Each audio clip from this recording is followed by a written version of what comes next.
Polímeros.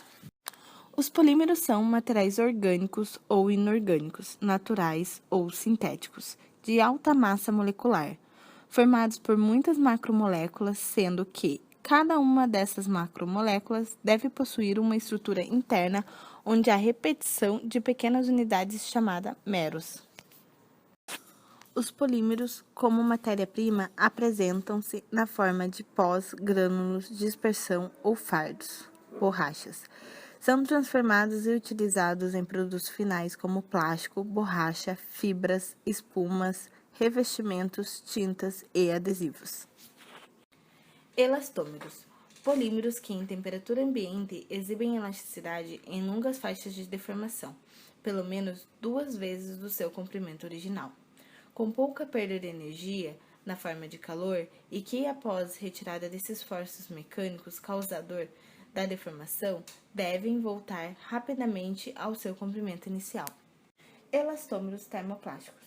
Tipos de polímeros que apresentam comportamento elastomérico, embora seja estruturalmente polímeros termoplásticos. Os copolímeros em bloco do tipo SBS, estireno, butadieno, estireno, SEBS, estireno, etileno, butileno, estireno e o EPDM, etileno, propileno, monômero, dieno. Foram os principais elastômeros modificadores de impacto no sistema poliméricos. Borrachas. Borrachas. É o mesmo que elastômero, podendo ser natural ou sintética. As borrachas tradicionais são materiais poliméricos que exibem, após a vulcanização, elasticidade em larga faixa de deformação à temperatura ambiente.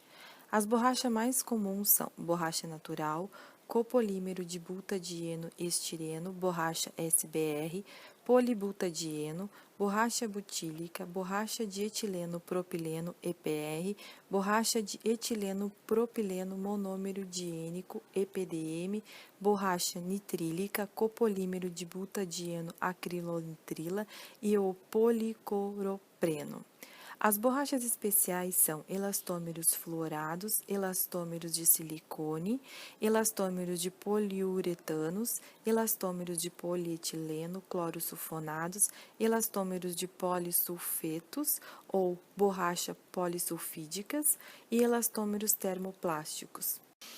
A borracha crua é a borracha não vulcanizada, sem qualquer aditivo, sendo um termoplástico nessa fase. A vulcanização da borracha é um processo químico de maior importância para as borrachas tradicionais, introduzindo a alta deformabilidade elástica, melhorando a resistência mecânica e reduzindo a sua sensibilidade a variações de temperatura.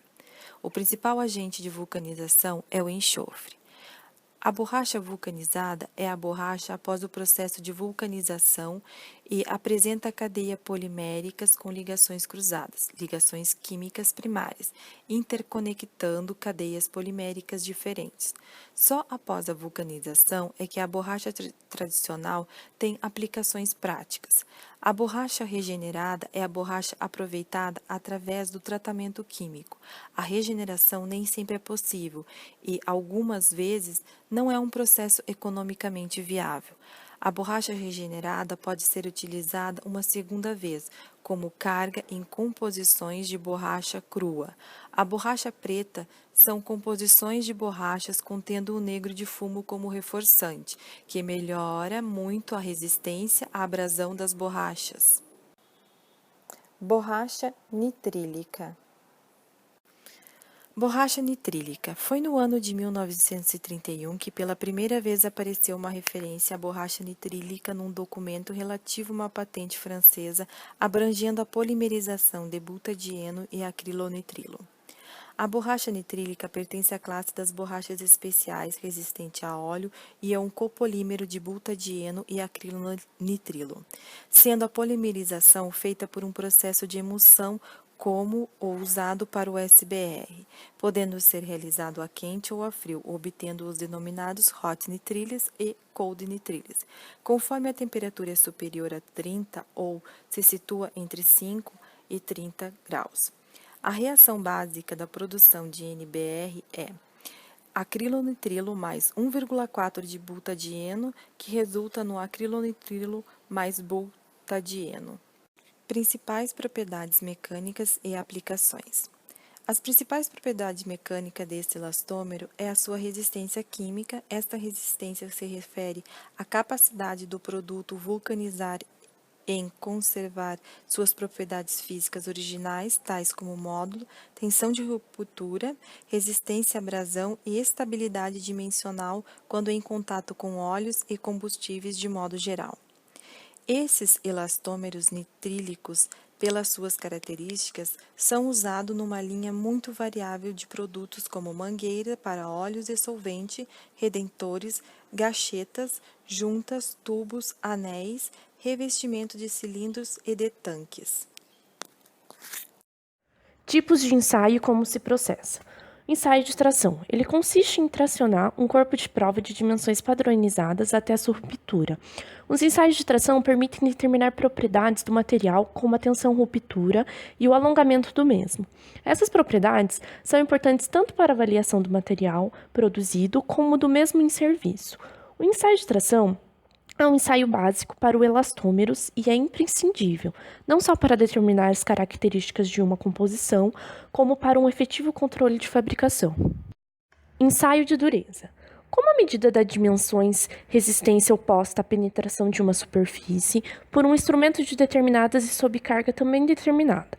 Os aparelhos mais comuns para essa determinação são os durômetros Shoria, calibrados numa escala arbitrária de 0 a 100. Nesse tipo de durômetro, existe uma agulha de formato tronco cônico que sobressai da caixa do aparelho e é mantida na posição 0 da escala, por ação de uma mola. Ao comprimi-lo contra o corpo de prova, a agulha tenderá a entrar na caixa, comprimindo a mola. Esse movimento é transmitido ao ponteiro da escala. Quanto mais difícil for a penetração, mais será dura a amostra e maior será a leitura da escala. Ensaio de densidade, ou massa específica, é a massa por unidade de volume do material expressa por grama por centímetro cúbico. A densidade do material elastomérico é uma característica importante, pois representa, mesmo que de uma forma qualitativa, a sua constituição.